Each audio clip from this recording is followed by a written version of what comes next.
Good morning. I'm Bill Cook from University of Arizona Cooperative Extension in Greenlee County. And we've talked a little bit about growing things in containers and what containers are. Now we're going to talk a little bit about soils and choosing the right soil for your container. A lot of people like to just go down and buy a bag of potting soil and use it for everything. And they do have success.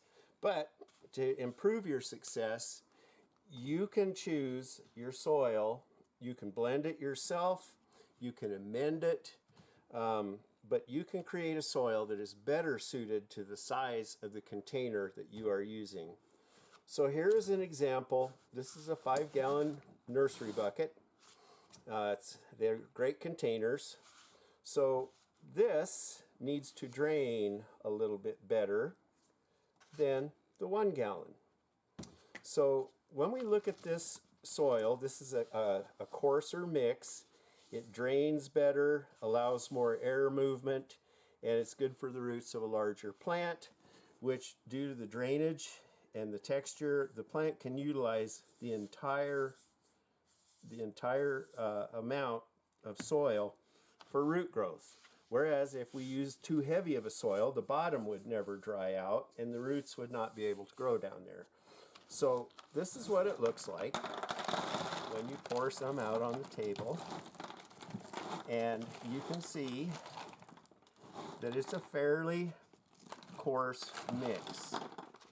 What I've been using this mix for is for things like, small trees, that sort of thing. But you can see that it's a coarse mix and it allows for drainage.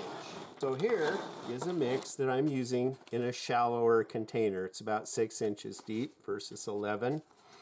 This drains a little bit slower, holds a little more moisture for a smaller plant, and at the same time, it allows the plant to utilize the entire volume of soil because plants need air and water.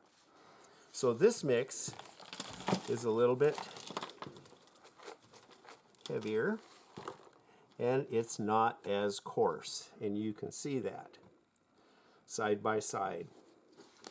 So here is a soil that I use for a much smaller container. This is not quite a quart. And this is the kind of container that I use as a temporary home for, say, you're starting your tomato plants ahead of time or something like that. So we'll pour this out, and you can see that this is a much heavier mix. And due to the volume of the pot, that holds water a little bit better. And it keeps a small plant in a pot that size happy. Now there are also specialty mixes. You can get a mix for cactus and succulents, that sort of thing. And of course, this is our own specialty mix here. We like to start a lot of cuttings.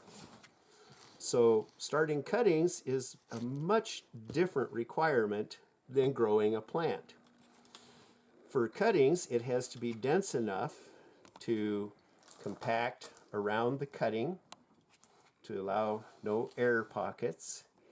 It needs to hold water long enough for a cutting to root out, but it needs to dry enough to allow a plant to grow. So this is what our cutting mix looks like.